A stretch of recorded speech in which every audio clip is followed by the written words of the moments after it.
मिट्टी का प्रभाव। जिस भूमि में जैसे कर्म किए जाते हैं वैसे ही संस्कार वह भूमि भी प्राप्त कर लेती है। इसीलिए हर गृहस्थ को अपना घर सदैव पवित्र रखना चाहिए। मार्कंडेय पुराण में एक कथा आती है कि राम लक्ष्मण वन में प्रवास कर रहे थे। मार्ग में एक स्थान पर लक्ष्मण का मन कुभाव से भर गया, मति भ्रष्ट हो गई। वे सोचने लगे, कैकेयी ने तो वनवास राम को दिया है, मुझे नहीं। मैं राम की सेवा के लिए कष्ट क्यों उठाऊं? राम ने लक्ष्मण से कहा, इस स्थल की मिट्टी अच्छी दिखती है, थोड़ी बांध लो। लक्ष्मण ने एक पोटली बना ली। मार्ग में जब तक लक्ष्मण उस पोटली को लेकर चलते थे तब तक उनके मन में कुभाव ही बना रहता था, किंतु जैसे ही उस पोटली को नीचे रखते उनका मन राम और सीता के लिए ममता और भक्ति से भर जाता था।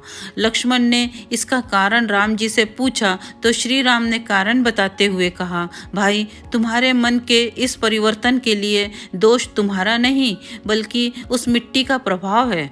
जिस भूमि पर जैसे काम किए जाते हैं उसके अच्छे बुरे परमाणु उस भूमि भाग में और वातावरण में भी छूट जाते हैं। जिस स्थान की मिट्टी इस पोटली में है वहां पर सुंद और उपसुंद नामक 2 राक्षसों का निवास था। उन्होंने कड़ी तपस्या के द्वारा ब्रह्मा जी को प्रसन्न करके अमरता का वरदान मांगा। ब्रह्मा जी ने उनकी मांग तो पूरी की, किंतु कुछ नियंत्रण के साथ। उन दोनों भाइयों में बड़ा प्रेम था, अतः उन्होंने कहा कि हमारी मृत्यु केवल आपसी कलह से ही हो सके। ब्रह्मा जी ने वर दे दिया। वरदान पाकर दोनों ने सोचा कि हम कभी आपस में झगड़ने वाले तो है नहीं, अतः अमरता के अहंकार में देवों को सताना शुरू कर दिया।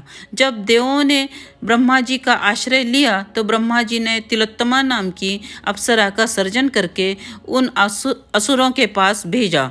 सुंद और उपसुंद ने जब इस सौंदर्यवती अप्सरा को देखा तो कामांध हो गए। तुम मेरी हो और अपनी अपनी कहने लगे। तब तिलोत्तमा ने कहा कि मैं तो विजेता के साथ विवाह करूंगी। तब दोनों भाइयों ने विजेता बनने के लिए ऐसा घोर युद्ध किया कि दोनों मर गए। वे दोनों असुर जिस स्थान पर झगड़ते हुए मरे थे उसी स्थान की यह मिट्टी है।